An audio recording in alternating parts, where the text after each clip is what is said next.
Well, week 3 in the Pac-12 non-conference slate kind of over-delivered with a couple of good games, but with week 4 looming, we need to talk about who's feeling good right now. You are Locked On Pac-12, your daily podcast on the Pac-12 Conference. It's the Locked On Podcast Network, your team every day.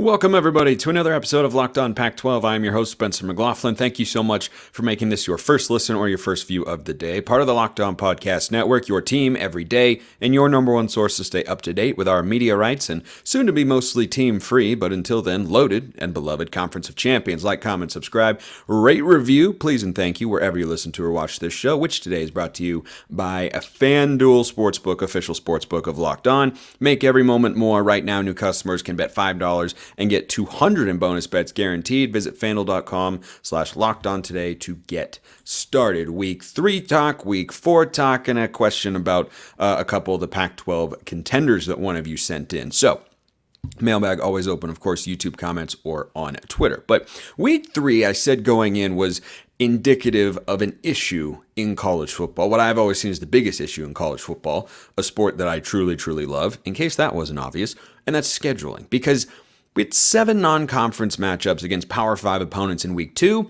We had 1 in week 3, and that was one of the dud games of the weekend. Now, there were a lot of games that were, frankly, not that particularly interesting, which is why when I get to winners and losers here momentarily, there are going to be a lot of teams in the no vibe category where everyone was a big favorite and they won big, and that's kind of what we expected to have happen. This was probably the most negative week, though, for the Pac-12 on average in the winners and losers segment, which, for those of you who are new here, is an assessment of what I think the mood should be around a particular fan base, and your mood label is not directly related, though influenced by your result from the previous week. But it was Washington and Michigan State was the big game. That game was over in like 30 seconds. I mean, literally, I regretted taking the other side in the prime picks, which definitely had their worst week so far. Hopefully the only 1-4 week of the season. Shout out Arizona.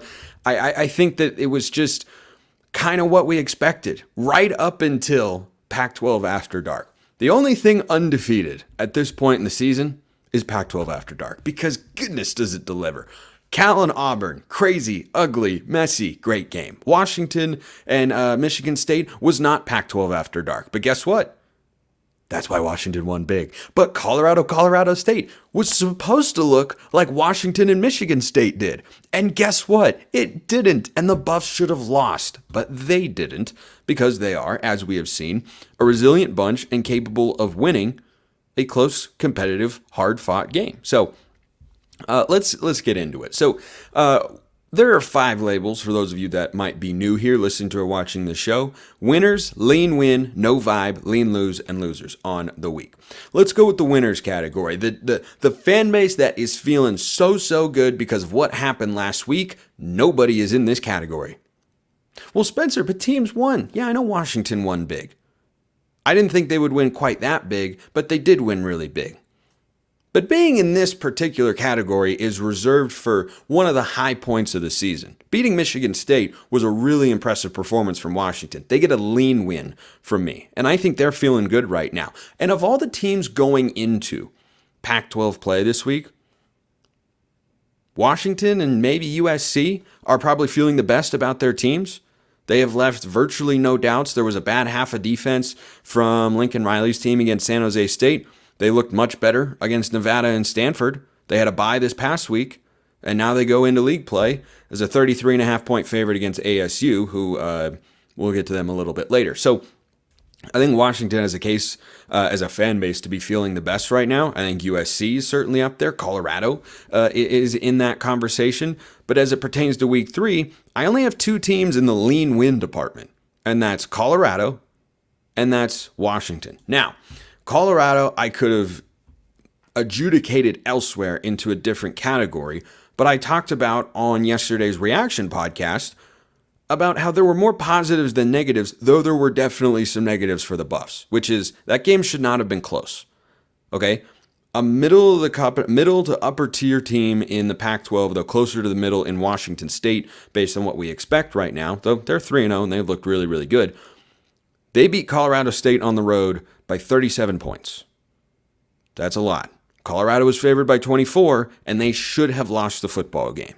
Some cracks were definitely shown, but the ability to win when you don't play your best brand of football in a heated environment like that, yeah, I think there are more positives there. People are going to have some negative opinions about Colorado, and that's okay. Because there is definitely questions are warranted, shall we say, about the Buffs. Of like, hey, you're a big favorite here, and you barely won the football game. And like TCU, for instance, in week 1 was a big favorite against the Buffs, and then they lost, and questions were warranted about the Horned Frogs of like, hey, just how good are you? Was this just a complete whiff on the betting line from Vegas? Was it a one-off? We don't know. We're going to learn a lot about Colorado this week when they go to Autzen Stadium to play Oregon. That's a really tough place to play. Oregon has looked good through 3 weeks, and boy, the hype machine around that game is going to be through the roof. Buffs are back to being about a 20-point underdog this week against the Ducks in Eugene. I imagine a lot of you are going to take one particular side. I won't say which because I don't want to speak for you, but I have a suspicion. So the only lean win fan bases for me this week, which are the highest, and they're not even the highest of vibes. Like Washington is a half step above Colorado within that category. But Washington and Colorado, lean win because of how Colorado won, the fact that they were able to go down the field, that Shedeur Sanders, without Travis Hunter, still looks like a really, really good quarterback. I'll give him the lean win. No outright winners this week. That has just not been the case in the non-conference slate. It has not been this overall sense of negativity compared to what we've seen the last couple of weeks. But no vibe. Who's got no vibe right now of like, did what you were supposed to do? Didn't have a reaction one way or the other. It just kind of went about your business. USC, they had a bye. You can be a lean win, by the way, after a bye. Because if teams lose ahead of you and you move up in the rankings, for instance, that could leave you in a mood as a fan that is much better than what it was when Saturday morning began and College game day ended. So shout out to Lee Corso, by the way, for his 400th ever headgear selection. I've been watching those since I was 5 years old, and I love them every time. UCLA beat North Carolina Central, which is one YouTube commenter aptly put it last week. That sounds like a fan site for the Tar Heels. That's a great comment. Whoever did that, I forgot to jot your name down, but if you're listening to or watching this, let me know because that was funny. Utah. I almost went with Utah and Oregon State into the lean-lose department, but at the end of the day, the final scores were roughly what you would expect. Plus, the Utes still don't have Cam Rising. That's up in the air as we look ahead to Saturday, and they host UCLA, who we know have a number of healthy quarterbacks. Utah wins big. No big reaction there. Oregon wins big against Hawaii, as you should. 55-10. Yeah, that's what you should do. Arizona. Shout out Arizona. Shout out to you, Arizona. I almost had to come on here and go from 7-3 to under 500 on the year with the Pac-12 prime picks, which are definitely an outright loser this week. But Arizona saved my bacon, covering 17.5 against UTEP. I'm feeling a bounce back this week, by the way. Stay tuned for that later in the week. Arizona, no vibe again. I expected them to win big against UTEP. I think I had it 38-10.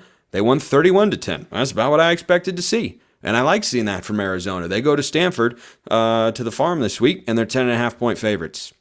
They might win by more than that. Washington State blew out Northern Colorado. Thought they would, and they did. Oregon State. Oregon State's interesting.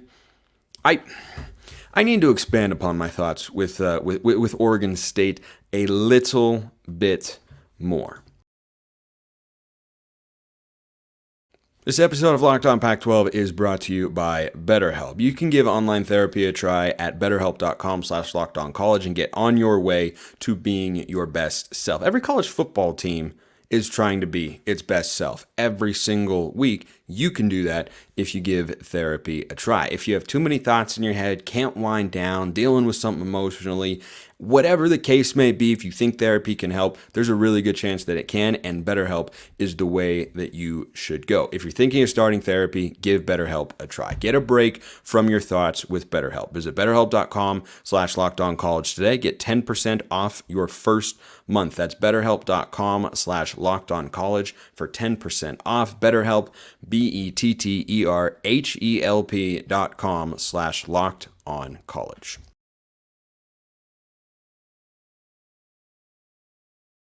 BetterHelp can help you. Second segment, Sips Help Me. I went back and forth on Oregon State because I watched them play a lot against San Diego State, and it was very uninspiring offensively. Defensively, it was a very good performance once again.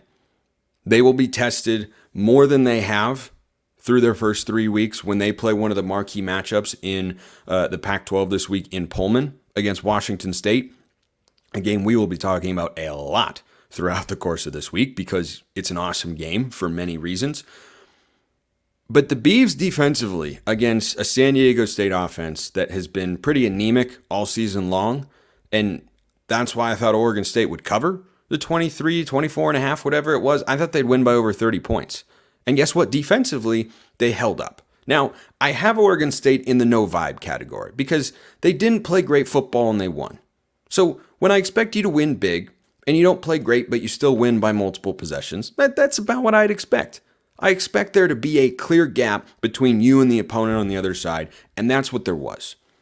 But offensively, this was definitely the worst day Oregon State has had so far in 2023. They were sloppy, DJU missed some throws. It was just not a great day. Now, the mark of a good football team is being able to win, I've talked about this with Colorado, when you don't play your best football. Colorado hasn't played their best football in either of their last 2 weeks. They played a much better game offensively against TCU than they did against Nebraska or Colorado State. But to win those two games against the Cornhuskers and the Rams is indicative of the fact that they're at the very least a good football team. Now, a great football team doesn't have a valley that comes all the way down to allow for a potential upset against an inferior opponent like Colorado State, which is why I think Colorado is good, not great. For Oregon State, though, they can still be a great team, in my view, based on what we've seen, because they didn't play a great brand of football, but that game wasn't ever close. San Diego State wasn't ever poised to pull the upset. They weren't a couple plays away. Like, they would get beyond the 50, and then the Oregon State defense would just shut them down. Oladapo's a playmaker. Trent Bray's a great defensive coordinator. They lost a lot this offseason, and look, we're going to have a good idea of whether or not, the losses of guys like Rajon Wright and Jaden Grant and Omar Spates, whether or not that hurt them a ton when they play Washington State this week. If that game is, 38-35, you might be able to ask a few questions about, okay, those preseason questions we had about Oregon State's defense. What exactly is going on here, and is this fixable going forward? But if it's another slugfest and it's 21-17, that's an explosive Washington State offense. I think Ben Arbuckle's doing a really good job as the offensive coordinator. Cam Ward looks awesome through the first couple of weeks. He played well against Wisconsin. He's been great the other two games. They've put up a bunch of points, and they're just explosive because of his right arm and his mobility. So, and don't ever sleep on Nakia Watson as their running back up there. So just back to the Bees for a moment. I think that they are a really good team, and we will know more about them this week. Same thing with Washington State. I think the Cougs are far more proven because they beat a Power 5 team in Wisconsin, who at the very least is respectable. Oregon State thus far has had a pretty easy schedule. San Diego State has not looked good as a Mountain West team this year. They went on the road to play San Jose State. That's an average team in the Mountain West. And they played UC Davis, which is a good FCS program, but an FCS program nonetheless. So I keep Oregon State in the no vibe department, but we'll see how things play out this week. I suspect I like the Beavs this week. I do. At this point in time, hey, that opinion could be subject to change. I might wake up tomorrow morning and decide, nope, don't like them. Never mind. Moving off of it. I like Oregon State, and I suspect they're going to be ready and bounce back, but I think it's going to be an awesome football game up in Pullman. Last few things here. Let's start with the lean-lose department. Should I call them my California Golden Bears? I don't know. What was that? I mean, what was that? That had the vibe, as the game was playing out, of ASU losing to Eastern Michigan at home last year. which was not an FCS opponent, so this would have been worse. But Herm Edwards essentially, if they'd been on the road, didn't make it onto the tarmac, was told, we're going in a different direction here. Now, Cal figured it out, scored 31 unanswered points, actually covered the spread, which I wasn't able to see all week, or else I might have liked that for the Pac-12 Prime picks, because everydayers know that I love Cal. But looking back on it, I don't know if I should have made that pick. Because Cal comes out against Idaho, a good FCS program at the moment. They made a good hire. They'd been down for a while. They're a good team. Okay, they beat an FBS opponent the week prior in Nevada, which is a low-level Mountain West team. Okay, so they're better than most FCS schools. They're no Sacramento State. Sorry, Stanford. But that was such an uninspiring effort. It was an uninspiring crowd at Memorial Stadium in Berkeley. And Cal just waited until they got down 3 scores before they started playing with urgency. That was a huge red flag. That was a major red flag for the Bears. And I wondered during the game, did that loss to Auburn where they should have won, did that just break their spirit? Is that what happened? Because, boy, that's what it looked like. That was an uninspired football team until they got down 3 scores and realized, wow, we don't want to lose this game. And then they stepped it up. The defense made adjustments, the offense, but I mean, Cal has a really tough schedule. I think even with the loss to Auburn, they're capable of getting to 6 wins, but not if they play anything like that. I mean, they play at Washington this week. Good luck. Good luck. If you come out that flat at all against the Huskies, why don't you ask Michigan State how that went? Because that's what it'll look like, is they'll just start chucking it down the field to any one of their 3 dynamic receivers with a great quarterback. That's what's going to happen. That was a win, so Cal is not an outright loser this week, but certainly in the lean-lose department to me, because that was just completely deflating to see that's what we needed to beat an FCS program at home. And yeah, you'd like to have a bigger crowd behind you like you did the previous week, but fans being fickle dependent upon the opponent is not anything new. That shouldn't matter to the extent where you're down 3 possessions to an FCS program at home. That was really, really bad from the Bears. And finally, our outright losers this week. The Pac-12 Prime picks, 1-4. I'm at 8-7 on the year, so over 500. Would like to have a bounce back week of sorts, but I just counteracted my 4-1 start. I didn't like the lines last week, and I made all the wrong picks. Except for Arizona. I made all the wrong picks. So, down week there. Stanford. Oh, boy. Did you guys see the play that Stanford lost on? Did you see it? I mean, oh, man. So many things so wrong with what happened at the farm on Saturday. Look, I'm not calling for Troy Taylor's job. It's early. He has a long rebuild ahead of him. I liken it to what Jonathan Smith did at Oregon State. His first year, they won 2 games. They were a terrible football team. And then they slowly got better. They're not going to bring in massive waves of talent. The Beavs don't do it now in the portal, aside from, a guy like DJU. But back when they were building this thing up to what it has become, they weren't bringing in top-tier recruiting classes. They had a couple good players here and there, but they weren't going out and getting waves and waves of guys in the portal. It wasn't like that. That's what this is going to be for Stanford. They were my preseason pick to finish last. I thought they would win this game, and I thought it would be the last game they win. They might have won their first and only game in 2023, because that was, oh boy.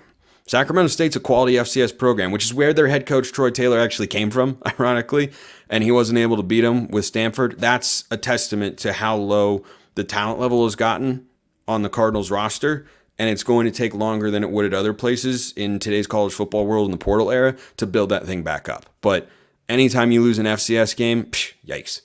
That is a major, major yikes. The Big Sky, just a thorn in the side of the Pac-12. Idaho almost got Cal. Sacramento State got Stanford. A couple years ago, Washington lost to Montana. Eastern Washington's beaten Oregon State before. Can't always sleep on those FCS opponents. Sometimes they're really, really good. One more team in the loser department, Arizona State. Wow, did I back the wrong horse in this game? Kenny Dillingham said that his team fought, that they continued playing hard. If that's the case, I would have almost rather heard as it pertains to Arizona State's prospect to win another game this season. I would have almost rather heard that they'd quit and that they need to make some, personnel depth chart changes. Because if that was an inspired, hard effort from the guys, yikes. Major yikes. I mean, Fresno State went into Tempe, ran them off the field. That was supposed to be a close game. I thought it would be. I thought ASU could win. Turns out Oklahoma State's really bad. They got trounced by South Alabama out of the Sun Belt at home, and ASU is worse. So that's not going to be a fun season for the Sun Devils week in and week out, but that's what rebuilds are. You have to undergo some growing pains. There are no growing pains nor pains of any kind when you try Athletic Brewing. It is a seamless transition into a quality beverage experience. It's time for our game-changing play of the week, brought to you by Athletic Brewing Company. Much like Shedeur Sanders marched the Buffs 98 yards down the field and converted the two-point conversion to tie the game to win in double overtime, that changed the game and won it for Colorado. Yeah, Athletic Brewing in that same vein has completely changed the non-alcoholic beer game. They make non-alcoholic beers that actually taste good. I know, what a concept, right? Athletic Brewing Company makes non-alcoholic beers that are great tasting, award-winning, and beat out full-strength beers in global competitions. I have some in my fridge. I don't have as many as I did a few days ago. You know why? Because they're awesome. They're absolutely awesome. Fit for all times. No hangovers ever. You can find them in-store, online, and at bars around the country. You can find Athletic Brewing Company's non-alcoholic brews at a store near you or buy online at athleticbrewing.com. First-time customers can use code LOCKEDON to get 15% off your first online order. That's code LOCKEDON at checkout for 15% off at athleticbrewing.com. Athletic Brewing Company, fit for all times. Near beer, exclusions and conditions apply. Time for what is always one of my favorite parts of the show, the old mailbag. Ye old mailbag, you could call it. You can be part of it too, YouTube comments, or hit me up on Twitter at Smalls_55 or at LO_Pac-12. DMs and mentions always wide open for you fine folks who I very much appreciate supporting the show. This from Tyler. Spencer, what are your thoughts about playing football games on field turf or natural grass after what happened to Aaron Rodgers on Monday Night Football? So my understanding is that there are about 10% more injuries, or there could be 10% fewer injuries when you are on turf versus on natural grass. So I asked a college football coach about this recently, and I was just asking him because I had this question in mind. And he said, when he gave me the 10% number, which is, I looked it up and that's what it appears to be, my reaction to that is places that can afford to go to natural grass will do it, and the places that can't won't, because 10% is not a significant, like let's say on average over the course of 3 weeks or whatever, 10 guys suffer an injury on turf. If you go to natural grass, that number is now 9. Places that can afford to spend the capital, like the NFL, for instance, or major college football institutions, might make that choice. I don't think it's going to become widespread. I think there's been in the NFL it might, but I don't know that in college, certainly not everywhere. Are you going to see that change take place at the Power 5 level? Yeah, you could, but I think it'd take a lot of time, and I think there would have to be a lot more injuries. Turf is so much easier to maintain. And these institutions, as we know, trying to make money and save money everywhere that they can. We've learned that the hard way, and not that 10% is zero, but I don't think it's significant enough to where we're going to suddenly see massive change. All right.